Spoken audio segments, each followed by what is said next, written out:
Good evening, miss. I'm Dr. Reed. I'd like to ask you a few questions. I know what you're thinking. A tall stranger who meets a girl in the street at night. It reeks of the penny dreadfuls. But I mean you no harm, truly. I know you understand what I'm saying. Your silence has nothing to do with you being mute, does it?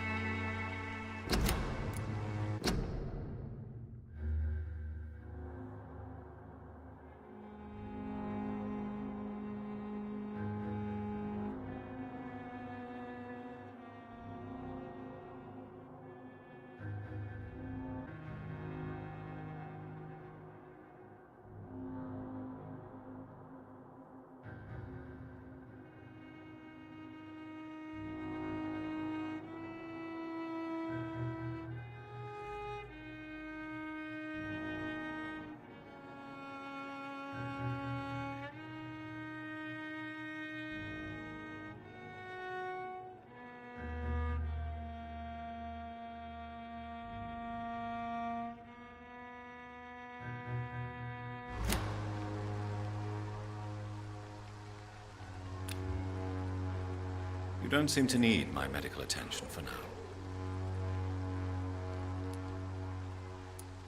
Very well. Goodbye then.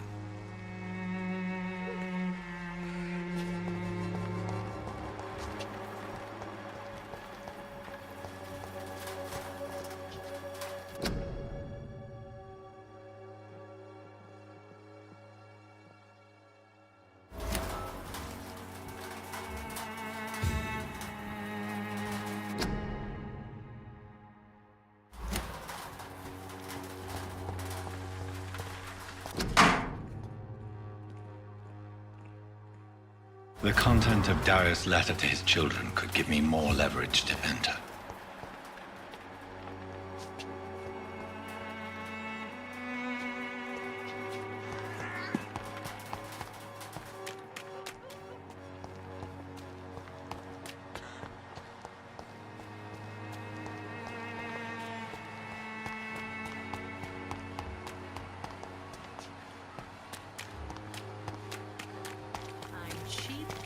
I'm clean. Don't be shy, handsome. What can Christina do for you? I'm not looking for what you're selling. But I'd like to ask you a few questions, if I may. I'm a doctor. Dr. Reed. All right then, but be quick. Though I usually get paid when I open my mouth. Christina, have you been examined? The epidemic is spreading fast in London, and you could be exposed. Or expose others. I don't like doctors or hospitals, but I don't like you asking questions. Considering your line of work, I assure you it is only a matter of time before you have health issues. If it is going to happen, it will happen. Right now, I need money. That's what's important. You can put your own life in danger, that's your decision. But what about your clients? If you're contaminated, you will put them in danger too. And you think that would worry me? If you knew the men I deal with, their health would not be what you'd worry about. Clayton Darby claims he will expose the crisis in Whitechapel to all of London. Do you believe him? I believe Clayton's courage will erode with time, until he finally leaves Whitechapel to start another fight somewhere else. Why this skepticism? How can you speak about starvation if you've never been hungry? Or about poverty? Or anything else you have never suffered from? Are you talking from experience? I've seen your type come here to get a good fuck in a cheap room or a dark alley before going back to their fancy houses in the West End.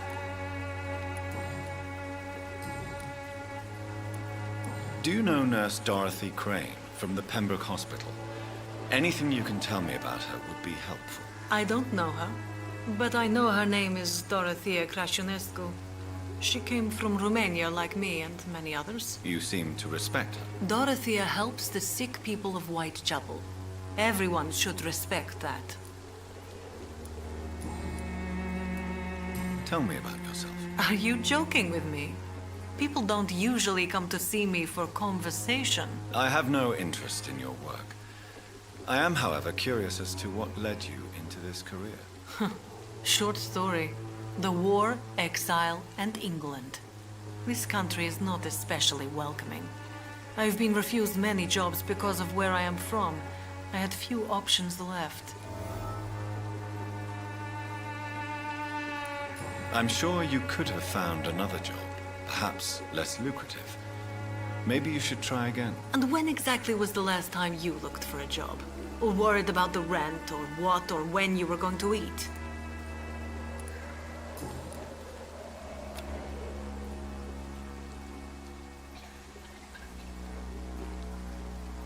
Do you need any assistance, Miss Popper? It depends on the price of your medicine.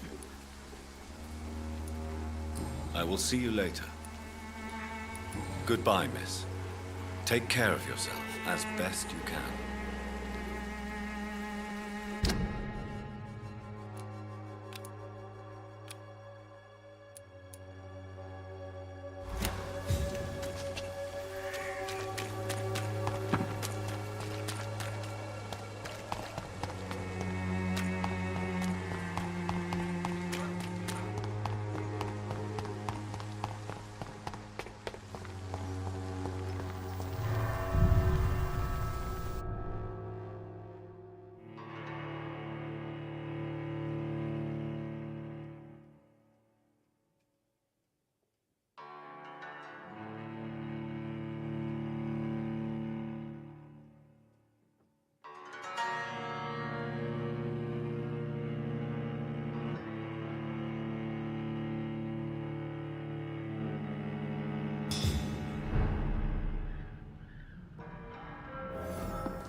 Good evening, Christina. Change your mind, Mr. Reed? Do you need any assistance, Miss Popper? It depends on the price of your medicine. I am shocked that you would think I am that sort of man. Forgive my suspicion. I'm so used to liars with good manners. Thank you, sir.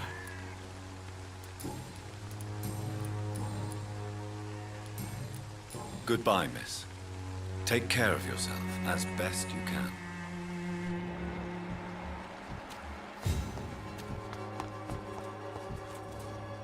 Good evening, Doctor. Can I help you? Christina Popper claims she sells her body because she can't find any other work. Do you believe her? Of course I do. Her story is exactly what I want my readers to understand. We live in an intolerant and divided nation. Do you think things will ever change, Mr. Darby? I believe the situation can only improve. And now that women can vote, I'm convinced things will change. Do you need assistance? That would be nice of you, Doctor. Who knows what I may have caught during my investigation. If you persist in investigating the most pox-ridden boroughs of London, you must accept the risks. Thank you, sir.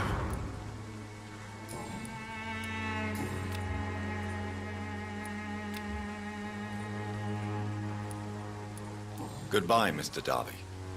Farewell.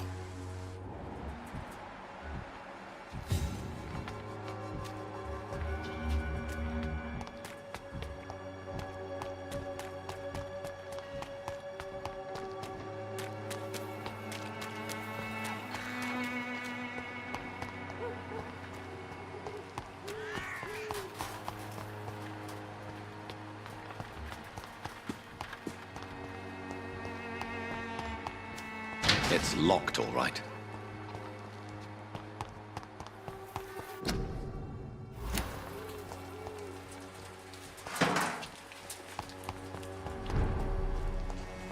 It ain't human!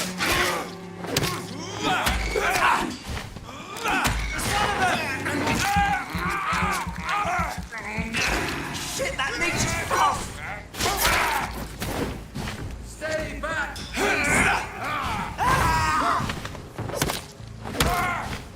God walks with me!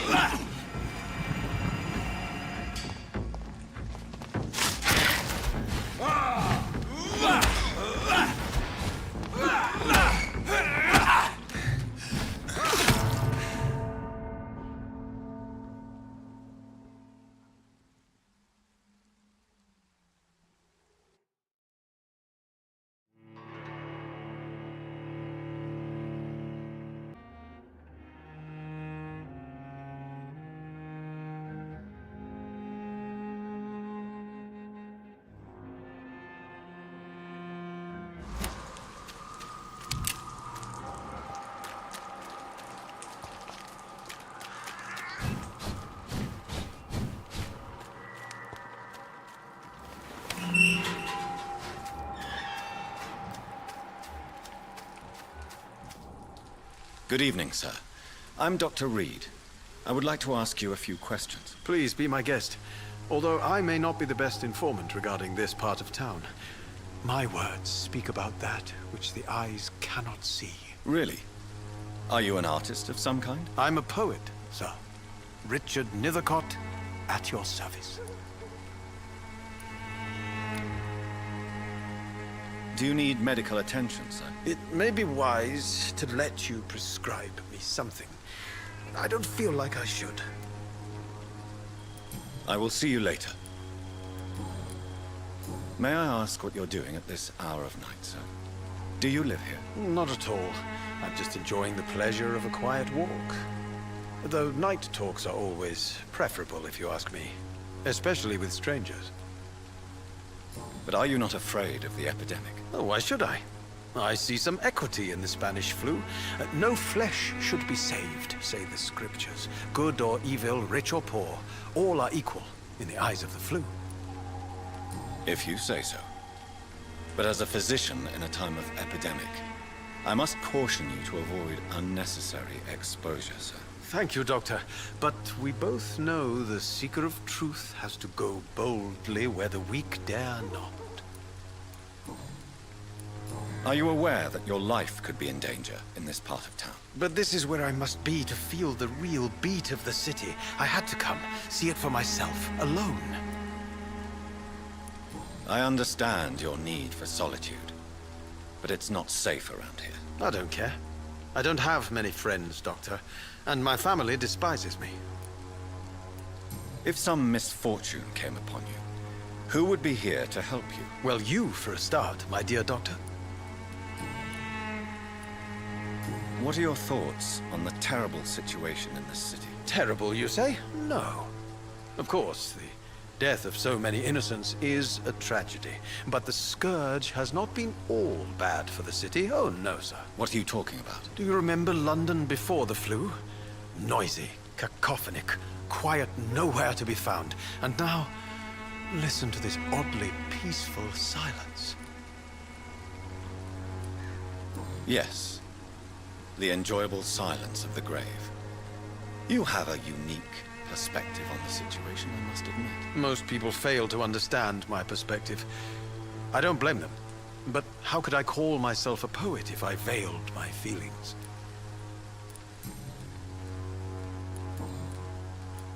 Tell me, Mr. Nethercott, why seek inspiration in Whitechapel? The place is not beautiful per se, but how to explain it? Stirring and challenging. Do you not think it a little morbid? On the contrary, sir. Whitechapel is full of life, full of beauty. Just like my dear muse, the wonderful Camellia. What can you tell me about Camellia? Not much. And that's the beauty of it. She can't speak, you know. She's a locked mystery who exhales kindness and sweetness. Perhaps you're just afraid to find out the truth about your muse. One day, perhaps, I'll ask her to come with me. But will she still be my wild flower of Whitechapel if she moves uptown? And have you ever tried to learn more about her? Where she lives? How she survives? Whom she may know? Maybe I prefer she remains an enigma. Reality can be so dull, don't you think? In what way, exactly? The struggle by gaslight, the barren smiles and the added hunger under the rain. If you say so. Such vibrant antagonism and vivid paradox, the stripped humanity raged across each street. Vivid, of course, yes. And what about the poignant distress? Oh yes, the poignant distress. You see what I mean, don't you? That's what I want to write about, and that's what Whitechapel is made of. Did you know the mute florist is a member of a secret society? No, I didn't. But I thank you for this information, sir. For it only enriches the mystery surrounding the precious Camellia. Are you not curious? Is there not more you wish to know? That girl has not an ounce of malice in her. Whatever she may be hiding, it's certain to be for the benefit of most, if not all. I fear you are a hopeless romantic, Mr. Nethercott. Guilty as charged, Dr. Reed.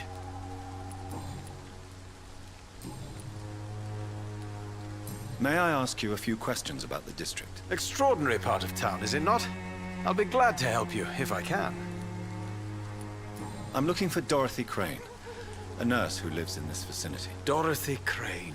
Oh, I love the name. The Crane of Whitechapel. Sounds very mysterious. But, sorry, no, never heard of her. What can you tell me about an old man called Darius? Darius Petrescu? Yes, I know him. At first, I thought he was only a small publisher. I invited him to publish my work, but his reaction was pretty clear. Not interested in your talent? Darius is an old political activist who takes delight in printing tracts and lampoons. Those communist activities only require mediocre writing skills.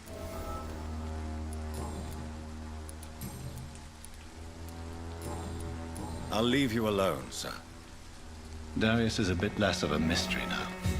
It should not be that difficult to incite him to let me in.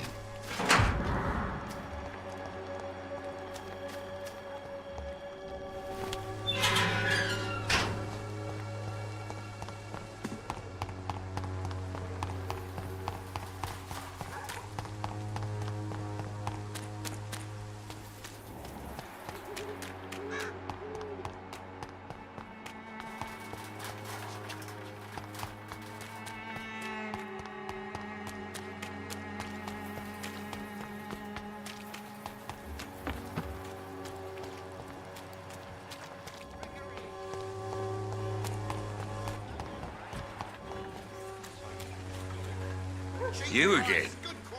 What do you want this time?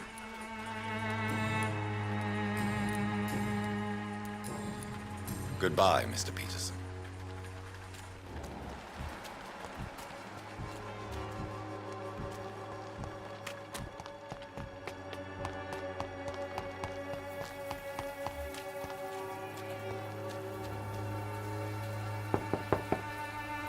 Mr. Petrescu, just 1 minute, please. You again?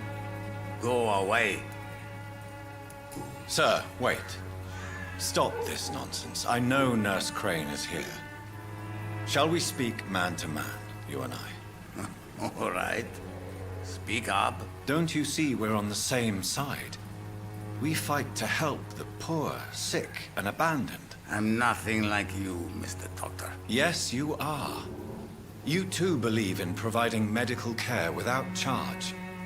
You know what we have to sacrifice to make the world a better place. I have to admit your words have conviction. All right, I'll let you see Dorothea. Don't make me regret this, though.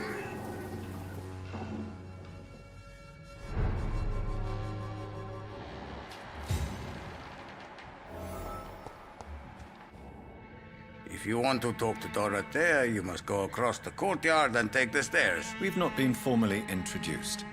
May I ask your name and occupation, sir? I am Darius Petrescu. I'm here to keep snitches and spies away from Dorothea. And I also run this little print shop. So Dorothy's real name is not Crane. Like myself and many people in this area, Dorothea is from occupied Romania. That's all you need to know. She seems important to the community. More than you can imagine. The West End does not want to hear of Whitechapel's misery. Dorothea is one of the few doing something about it. Tell me everything you know about Camellia, the mute florist. I do not believe in the afterlife, Doctor, but I'm almost convinced Camellia is an angel. She volunteered to give out our medical leaflets. Are you not worried for her safety? She is as brave as she is tough, and clever, too. If only I had met her when I was younger. Are you in love with Camellia, Mr. Petrescu? Don't be stupid. If I had met her when I was younger, we could have won our revolution. Who is she, really? Do you know where she's from? She's not from around here, that's all we know. Camellia is not even her name. It's her favorite flower. You say she has no close family. Well, there's that awful poet who constantly follows her around like a lost puppy. A good man for sure, but a very poor writer. Tell me everything. Who is she? You say...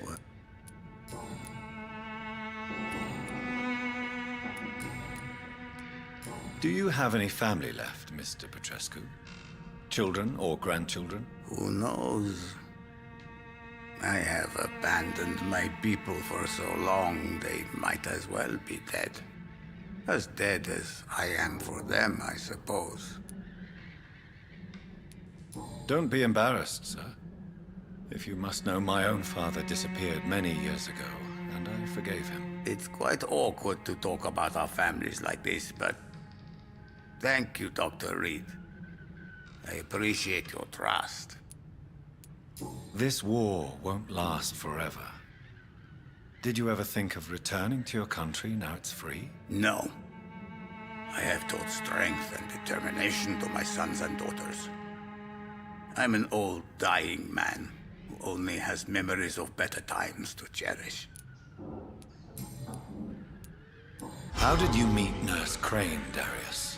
Why does she trust you? I'm her oldest friend in England. Dorothea and I share many ideas about this country and about the country we left. You mean occupied Romania, don't you? Even if not directly, I fought against your enemies. Really? Then perhaps you have more in common with Dorothea than meets the eye, Dr. Reed. I know you fought for your country when it was occupied, Darius. Tell me more about it. I know my days are numbered, and I know I won't see my homeland again. But I fought for Romania all my life. and I will until my last breath. But Romania escaped the grasp of the Austro-Hungarian Empire. It's a free country again. It is not the country I fought for. My homeland is not appeased, Doctor. And I still see a dark future ahead for my people.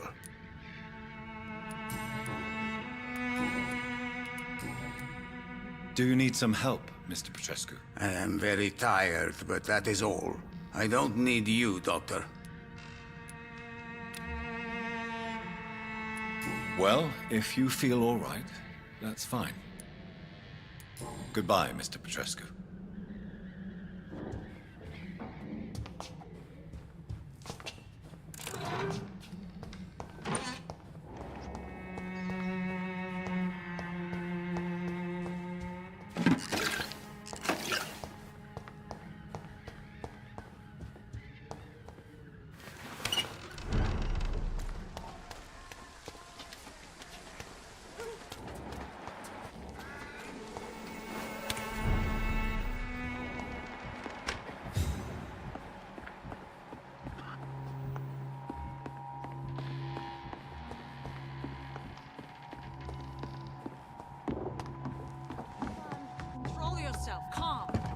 I need help!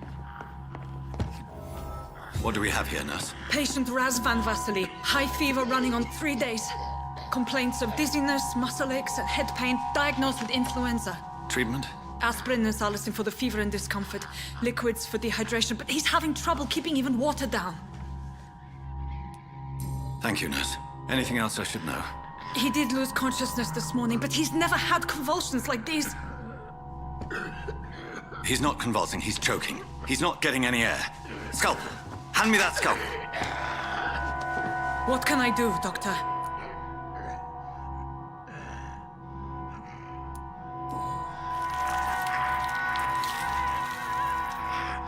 I need to perform a tracheostomy. Short pipe. That rubber tube will do. We're going to cut a passage for air through the neck. Yes, Doctor. He's breathing again, but he's coughing up blood. Internal hemorrhaging. I need to make another incision into the chest cavity to drain the fluids from the lung. Prepare another tube. A thoracostomy? Doctor, we've nothing to fight the infection. We need an aseptic environment. Right then, Nurse Crane. What do you suggest we do? I've no idea. I'm not the doctor. Time is of the essence. We need to perform a thoracic drain. Yes, Doctor.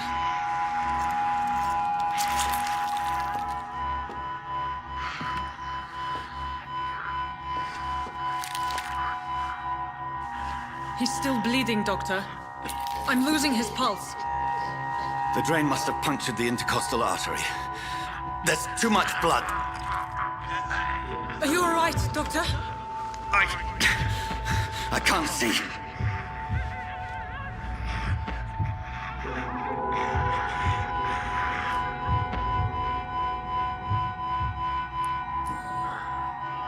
I must first suture the artery. Find the wound. The source of the blood. Needle and thread, Doctor. Good. The stitches are holding. How's he doing? We're losing him. We've lost his pulse. He's dying, Doctor!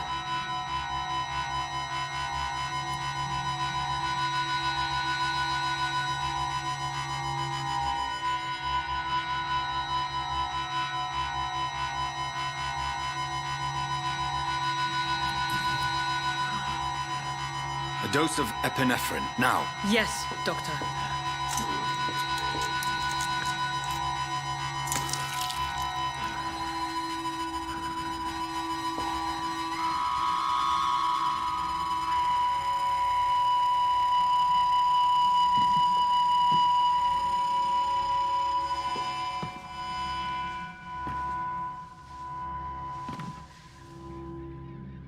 We've lost the pulse. He's gone, Doctor. Nurse, we did everything we could. Truly? Everything you could. Is that how you'll report this in your log? Is this how the war went? Piling up one poor corpse beside the next? This was not an influenza-induced seizure. I've never seen symptoms like these on the continent. Neither have I. But the previous symptoms leading up to this attack were the same, indistinguishable from the epidemic. No. There was something more vile in these reactions. Something primitive. There have been numerous reports of mental breakdowns caused by the fever that accompanies the flu itself, Doctor. Yes, but... I'd best take some samples of the blood for analysis.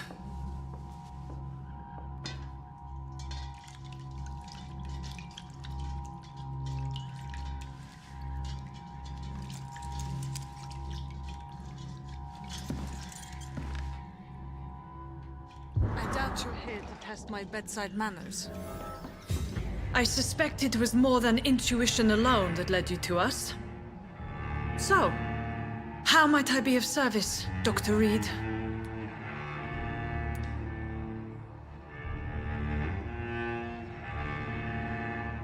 I've come to put an end to this insufferable blackmailing, Dorothy. Doctor, you think your warnings scare me? I've stolen and plied, blackmailed and lied, but what else am I to do? I'm all these people have. But why Lady Ashbury? Why her, of all people? She's pristine and proper, all right. But that she-wolf in sheep's clothing murders the poor for sport. I have her where she belongs, and I'll milk her for all she's got. Dr. Swansea is a sensible and honest man. He wouldn't have refused your friend's care at Pembroke. It's easy for you to say, Doctor. These people cannot go to the police, nor to the hospital. They don't even speak English. They depend on me for everything. So, the end justifies the means. Is that your defense? I know you're kind, Doctor. Just another fine-heeled, silver-spooned gentleman who was given the world on a platter. You know nothing of poverty. Nothing of the shame, the hunger, the loneliness. You've convinced me of the sincerity of your actions and their noble justifications. But all the same, blackmail is a crime, and it will stop, Nurse Crane. So, are you going to turn me over to the authorities?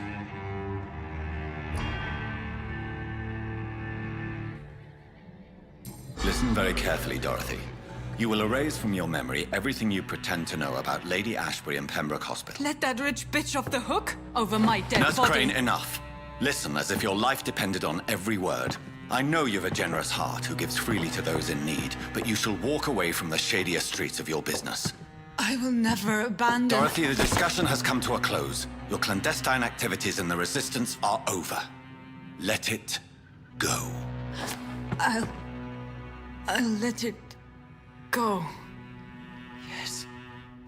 All gone.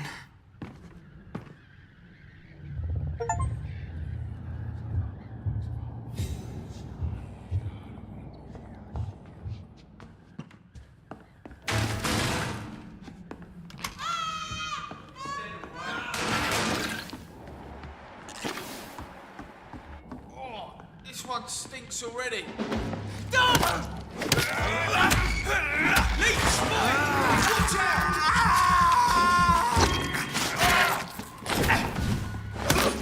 Bloody leech!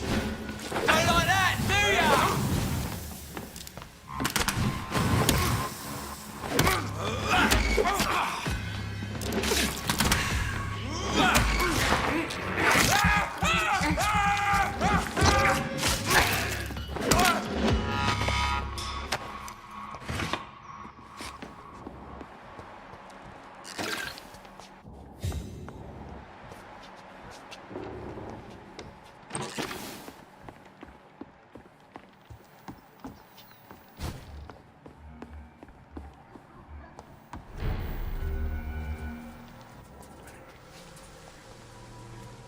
See them fancy clothes?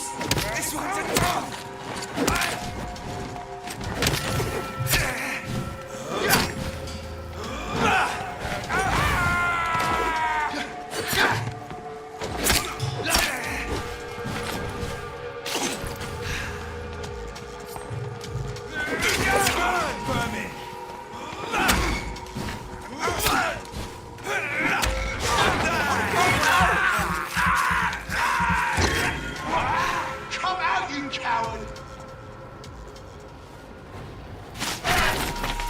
piece of shit!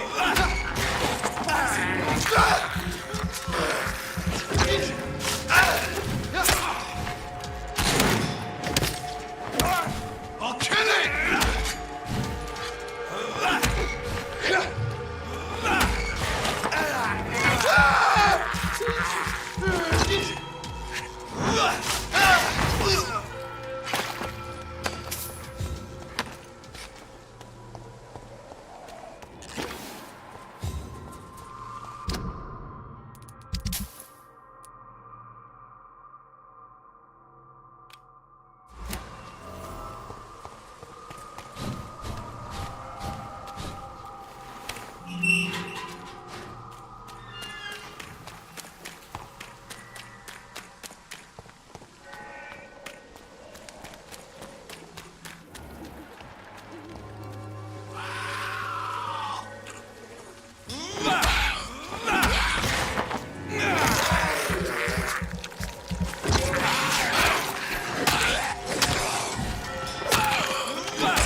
home.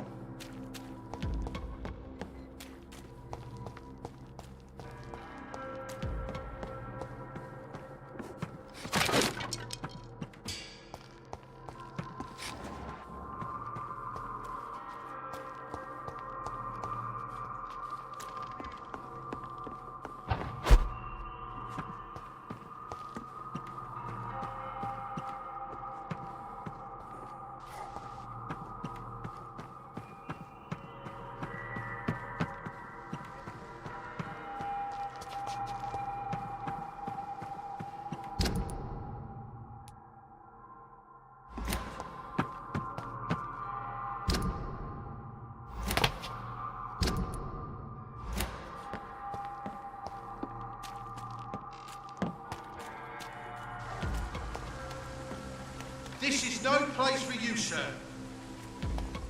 I think...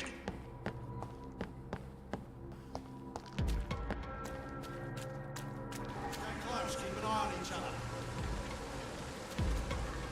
Isn't it? Get it!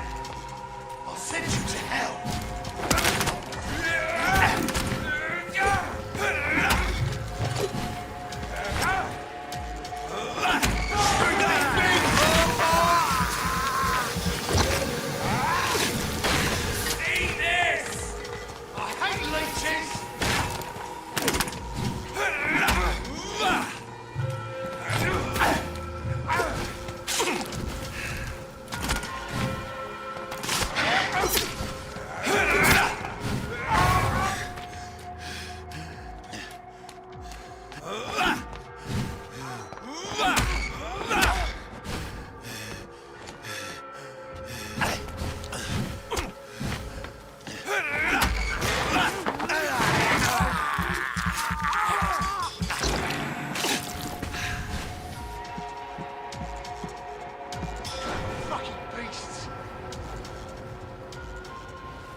Look the other way this week, Joe.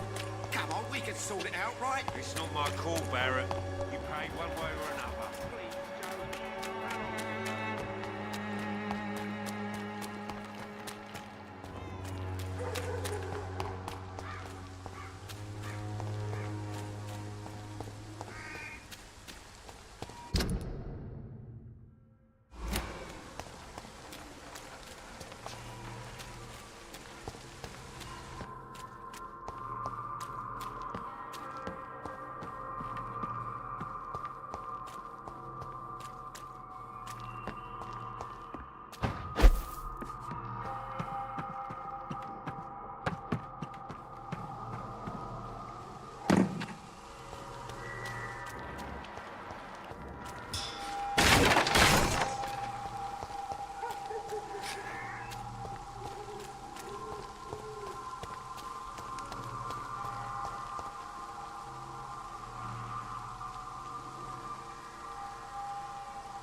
This could be the box Lewis thought he lost.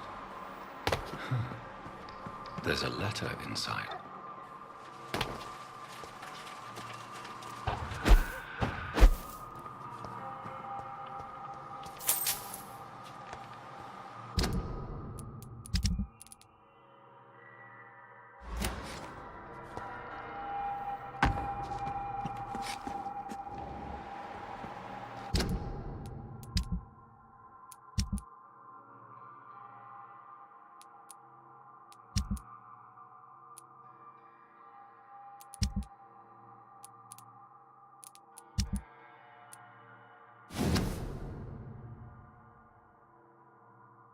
A love letter from Joe Peterson's wife, addressed to Barrett Lewis.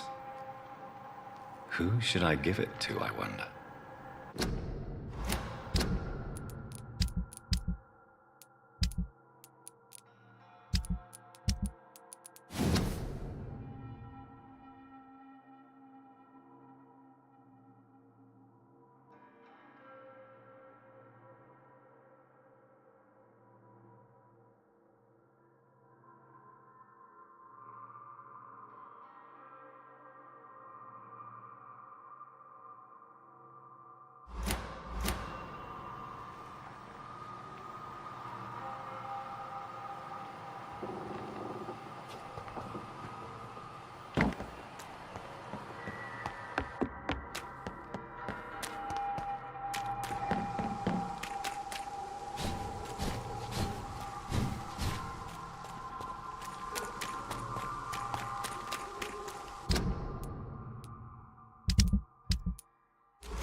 Hello, young man.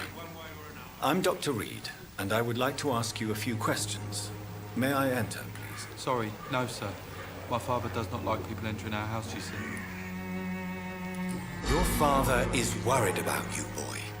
He asked me to look for you. So my father actually worries about me then? Okay then. Come on in. I'm Harry, by the way. Is there only pain and suffering in this world?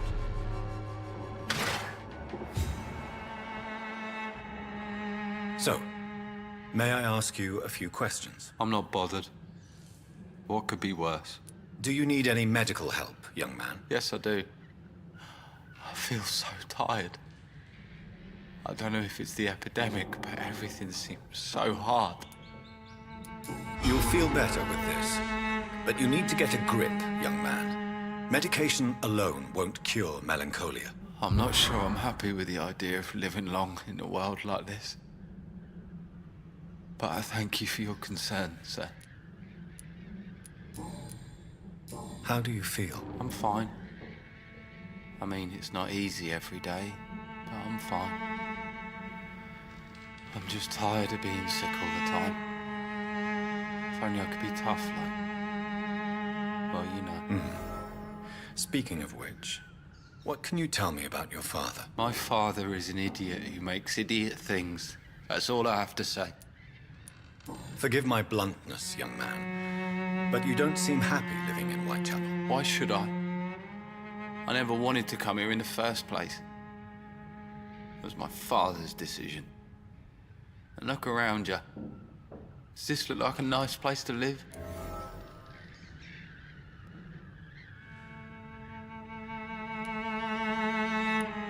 I'm sure your father did his best when he found this house.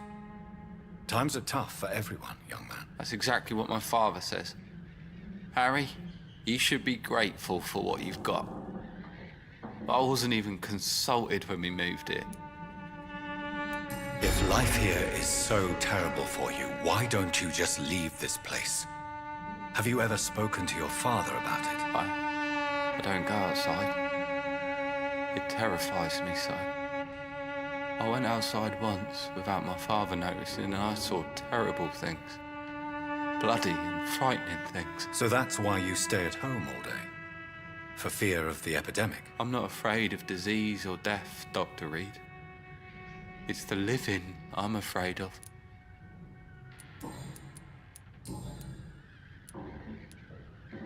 Your father and Mr. Lewis used to be good friends.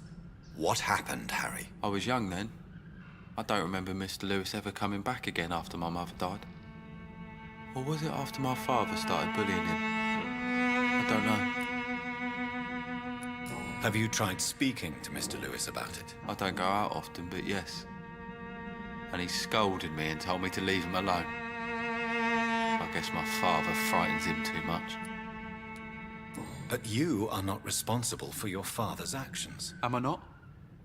Dad always says that he joined that gang for my safety.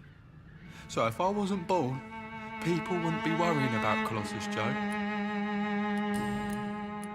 Do you remember when Barrett Lewis was close to your family? To your mother? Not really. I was too young. But I remember it was a happier time. Mr. Lewis was funny. He often had dinner with us. Why are you sad then? Because it hurts to remember a time when my father used to laugh and smile. It hurts to realise he's as sad as me now. How was he towards you? He was nice, I guess. He never forgot my birthday. He always offered me books. I liked books.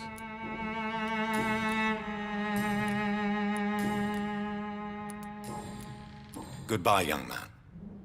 Take care of yourself. Even my dreams are soaked with glue.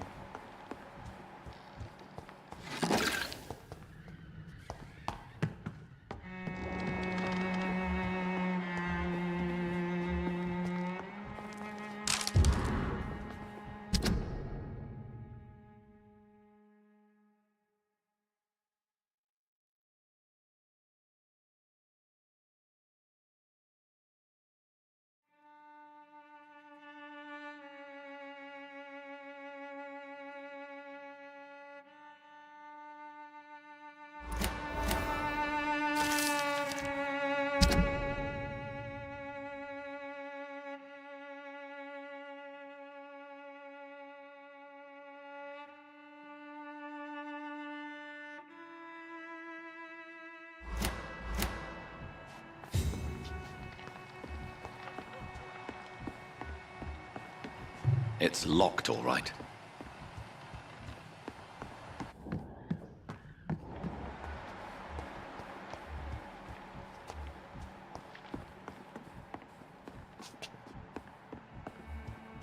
Is there only pain and suffering?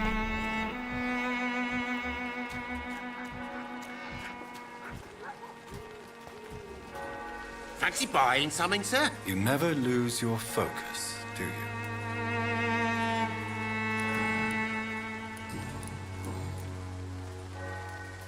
Joe Peterson. He's the villain here, isn't he? But you seem to know each other. I've known Joe for years. I saw him box once or twice. He was a friend then. And these days, he's just another thug. What can you tell me about Mr. Peterson? Besides his behavior toward you, obviously. Colossus Joe was a decent boxer, good one even. But after his wife passed away, he found every excuse to stop training. Just wanted to pick fights with everyone.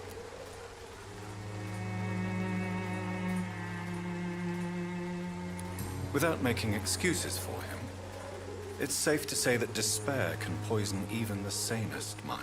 We've all had some rough times, ain't we? But most of us don't use our fists to see us through.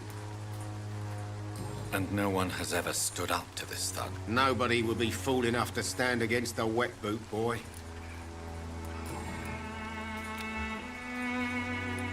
Barrett, you had an affair with Joe's wife, didn't you? Yeah, I did. She's the only woman I loved. My first regret is that she stayed with Joe after Harry was born. The second is I never shed a tear when she died. Did you ever try talking to Joe? Never. But I suspected he knew everything, even without knowing it. And he decided to make me pay in his own way. Do you mean you're Harry's father? No one will ever know for sure. And it's better that way. and I don't believe I'd have been all that bad as a dad. What do you know of Harry Peterson? The boy seems so fragile. Not like his father at all. Harry's a good boy, but he spends most of his time complaining. He's had it tough, all right, but he needs to grow a pair. What troubles him exactly? Well, despite being his father's son, almost everything, I think. He never wanted to come to Whitechapel in the first place. Hates this place more than most of us.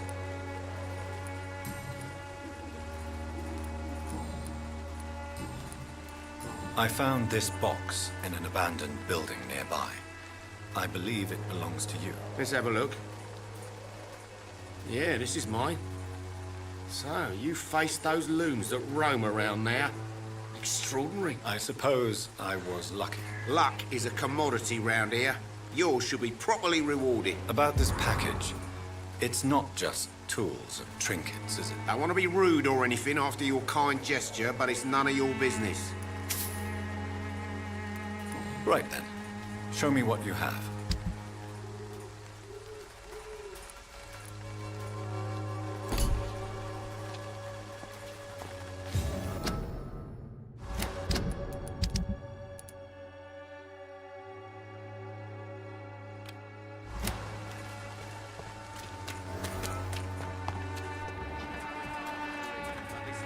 You again?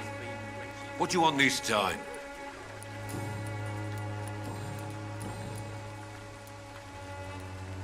Harry doesn't seem happy living in Whitechapel. Why did you make him come here? I've always put my son's interests above everything else, whatever he may think. Our house is small but affordable. The walls are thin, but the door is solid. You really love your son, don't you, Mr. Peterson? He's my pride and joy.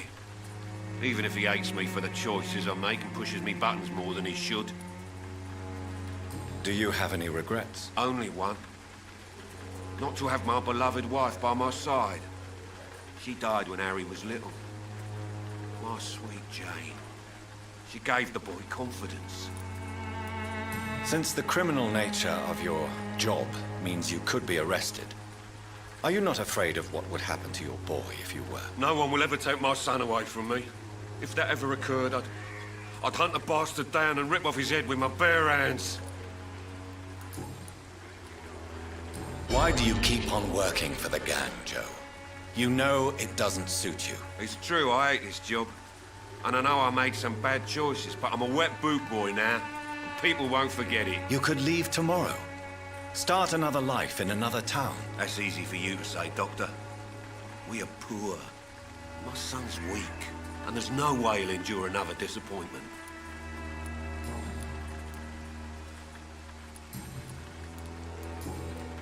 Goodbye, Mr. Peterson.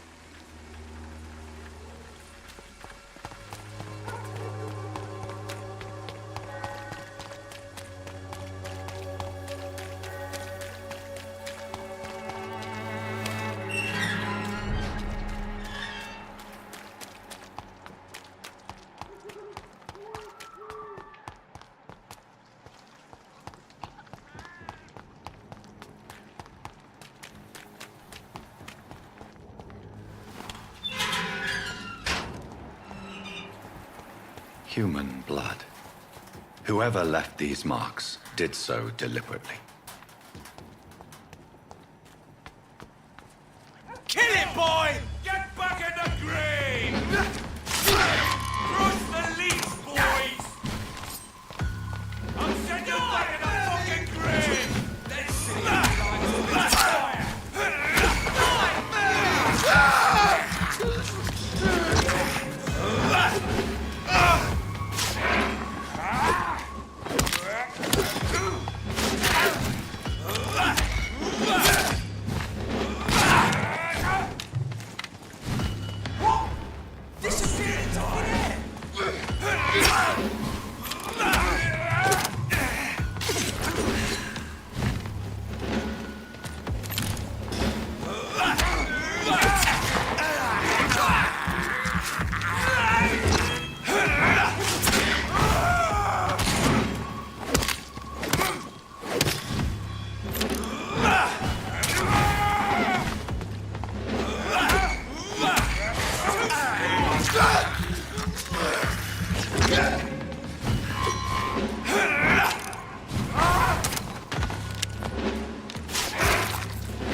doesn't knife fire, does it?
human! Kill him! What's that?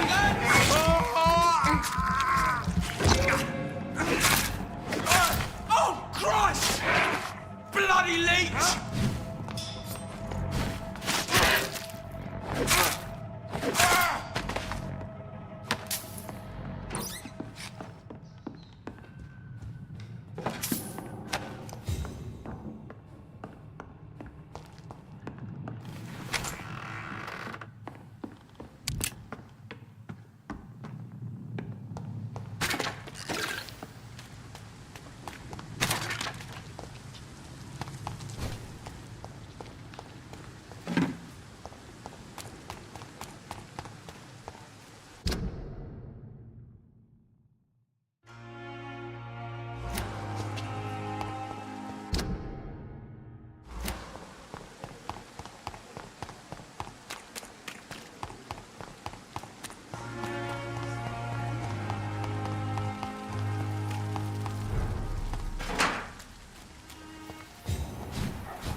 Somebody help!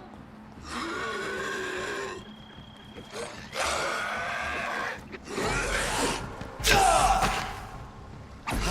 are you? What do you want?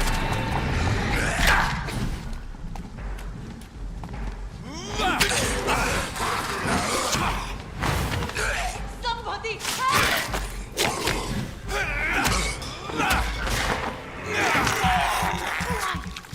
What do you want?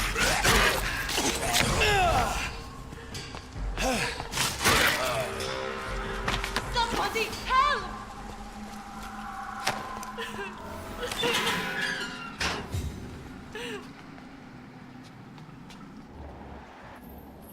Are you all right, miss? I don't know. Who were those people? They wanted to kill me. Why? They've lost their minds in the epidemic. They won't come back for now. You seem to know a lot about them, sir. I'm Dr. Jonathan Reed. I'm investigating this disease. I am Xiaoxun. Thank you so much for helping me, Mr. Reed. I must go to the cemetery now. Goodbye.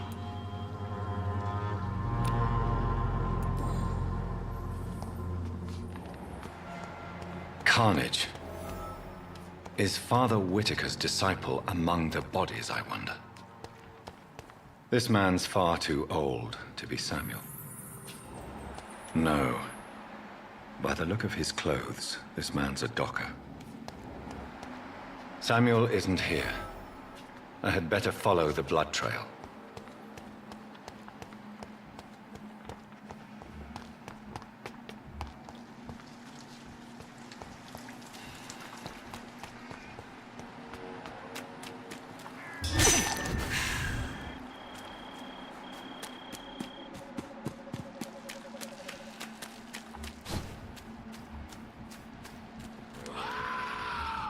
As I feared, Samuel no longer preaches the good word.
It's locked.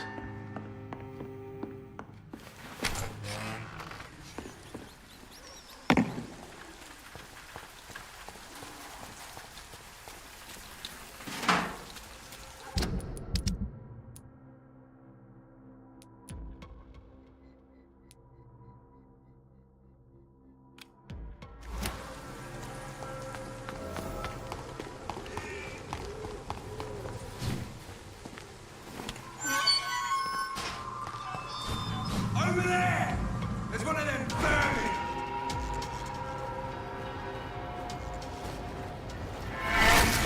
Over there!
It's locked, all right.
I can't believe I'm doing this.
sure Albert would like to know he's been accepted by the Wet Boot Boys.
Sorry, sir. No admittance. Oi! Die, vermin!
Good evening, Mr. Whitaker. It's Father Whitaker, my son.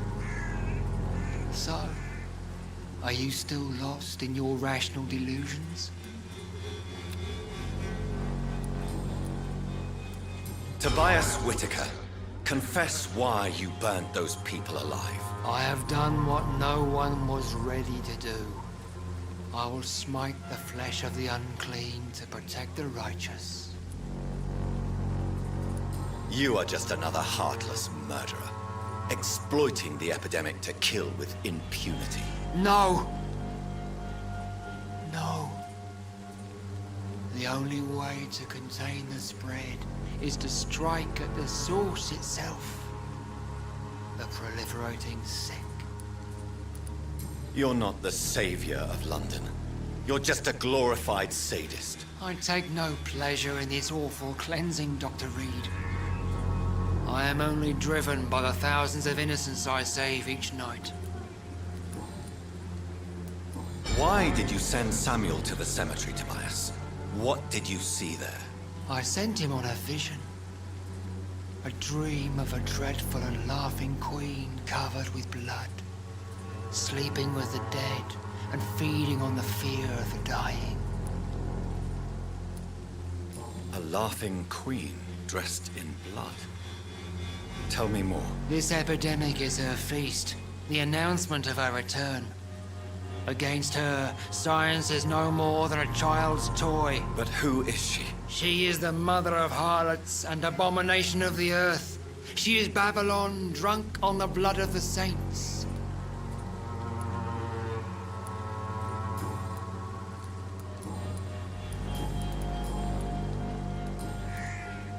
I have found Samuel, your disciple.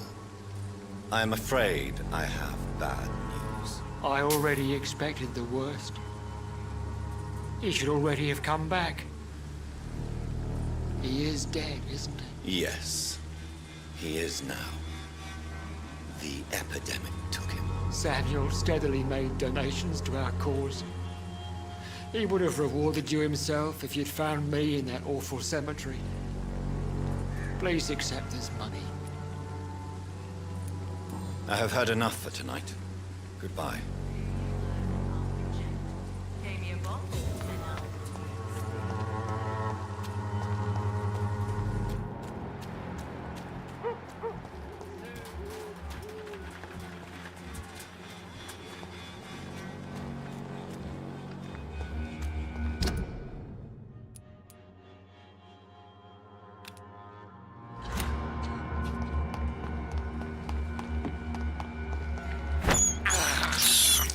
This is despicable.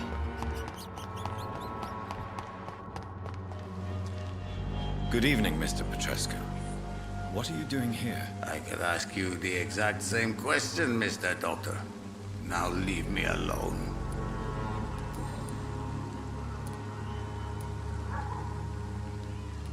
I heard what happened to Nurse Crane. How do you feel, Mr. Petrescu? Everything was going well until you arrived. Dorothea helped people and will be sorely missed.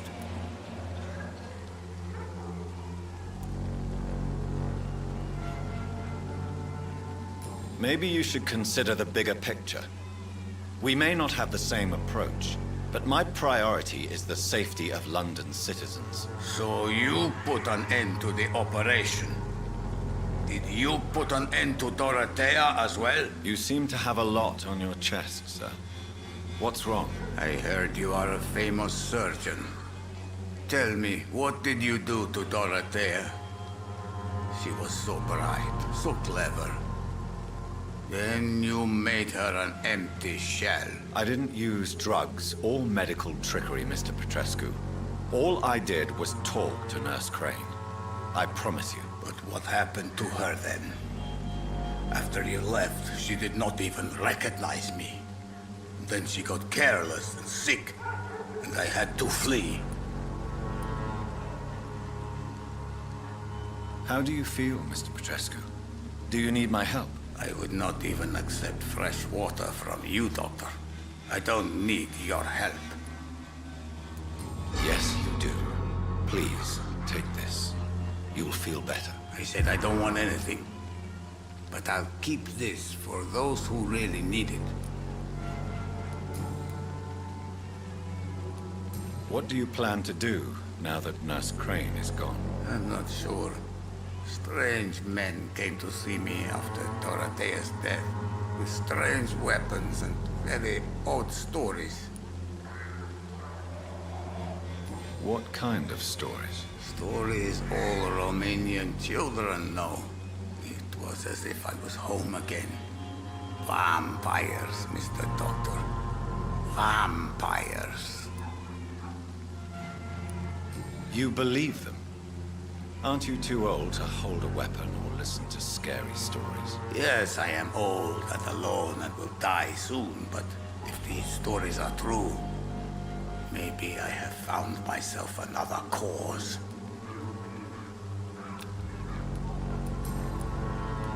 Are you living on the streets, Mr. Petrescu? And why not?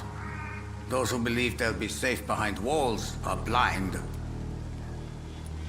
What about your house? My house is always open to any poor soul needing a roof. All my work here is lost now that Dorothea is gone, thanks to you. Why are you so aggressive? I remember the night you came here and convinced me to open my door to you, sir. I'd like to punch you right on your chops.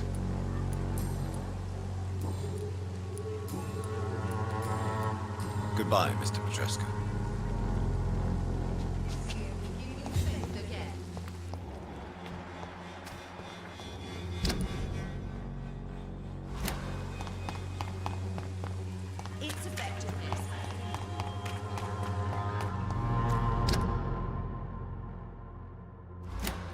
It's locked.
other way this week, Joe?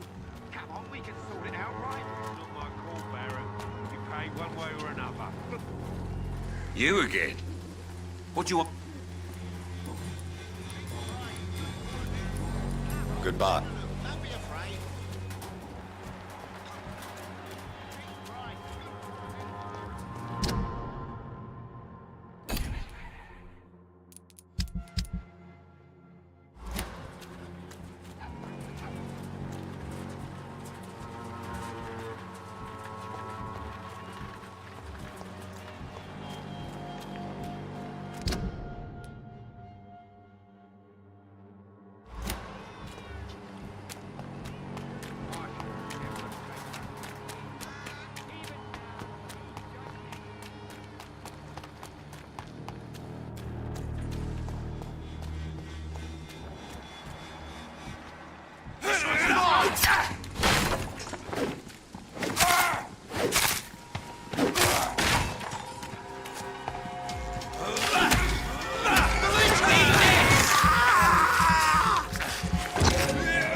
Against malevolence and trickery.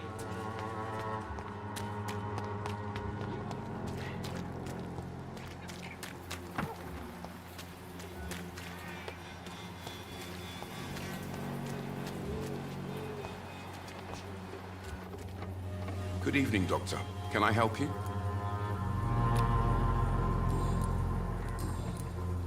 Goodbye, Mr.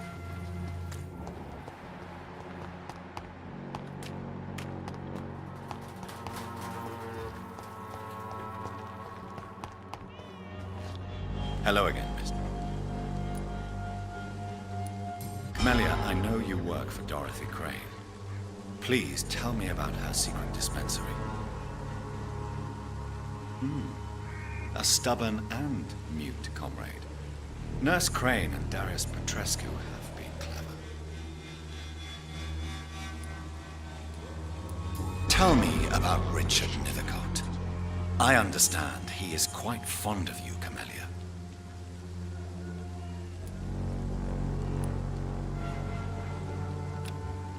Very well.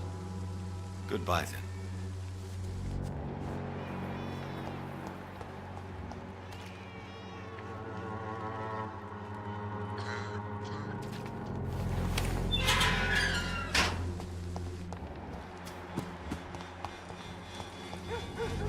Good evening, Mr. Niven. And good evening to you too, my good...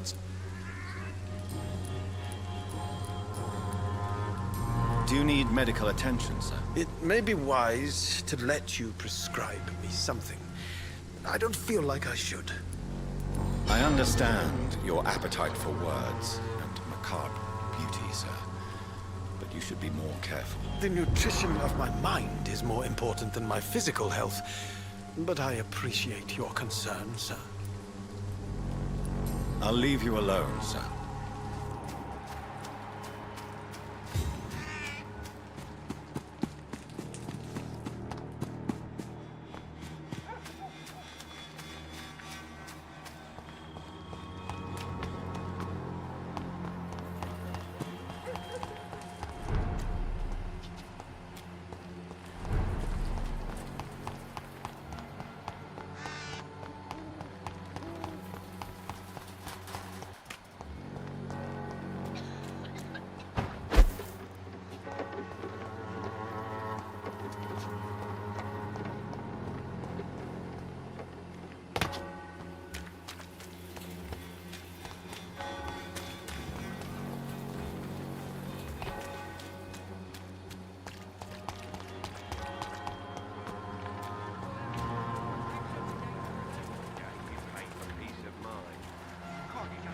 away this week, Joe? Come on, we can sort it out, right? It's not my call, Barrett. You pay one way or another. Please, Joe. How long are we going each other?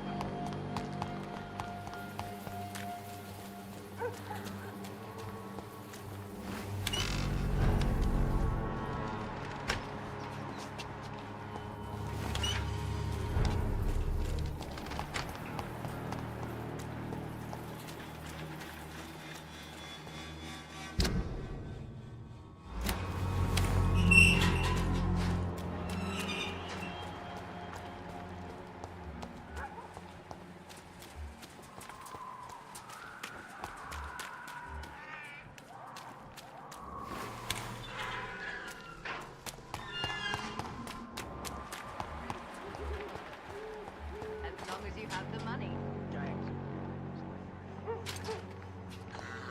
When science fails you, this hits you, you will fail again. Good evening, Benjamin. Can I help you? I'm afraid not, Mr. Reed.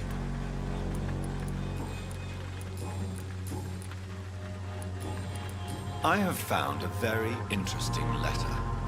Your son planned to prove his worth to the gang by stealing your medicine. Oh, I see. So the little bugger thought he could use his dad to build a reputation. The gang's recruiter was dead when I found him. Perhaps you should take better care of your son. I love my Albert, sir. Believe me. It's just... well, I'm an arsehole, I suppose. Anyway, thanks for the letter. This is for your trouble.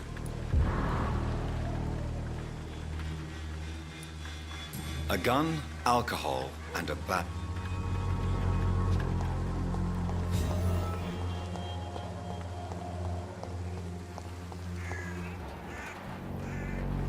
Good evening, my dear colleague.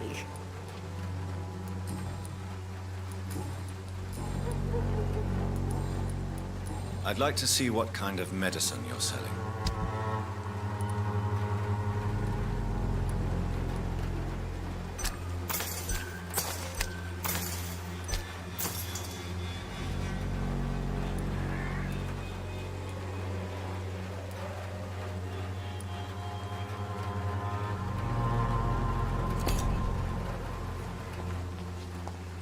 The Swanborough cordial can be the...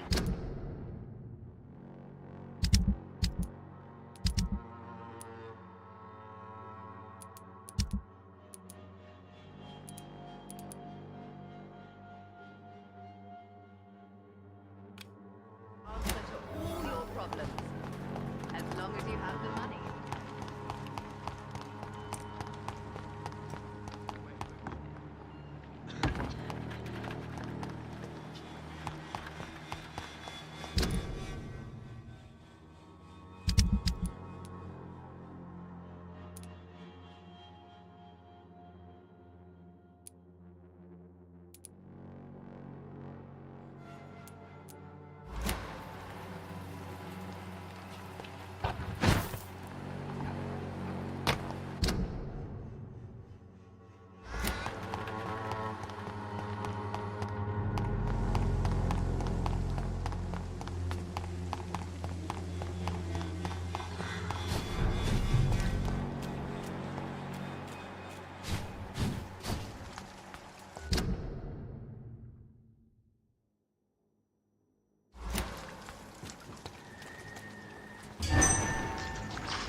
It's locked, all right.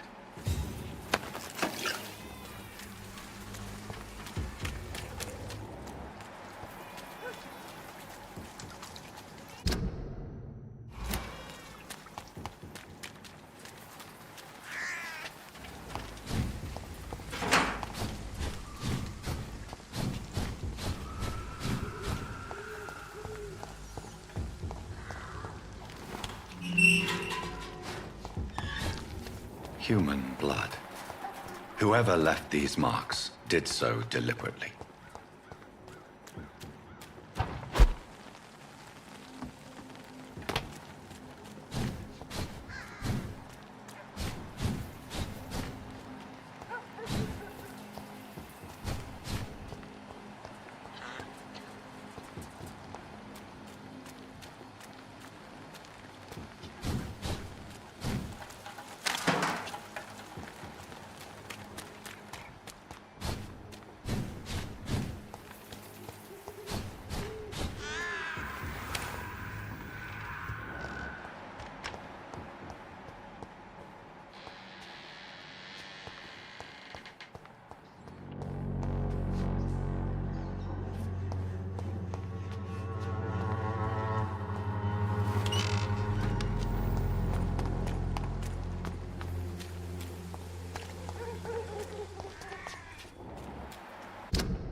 Did you hear me? It ain't... You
Opium is one of the main ingredients of Strickland's medication. Never a good move.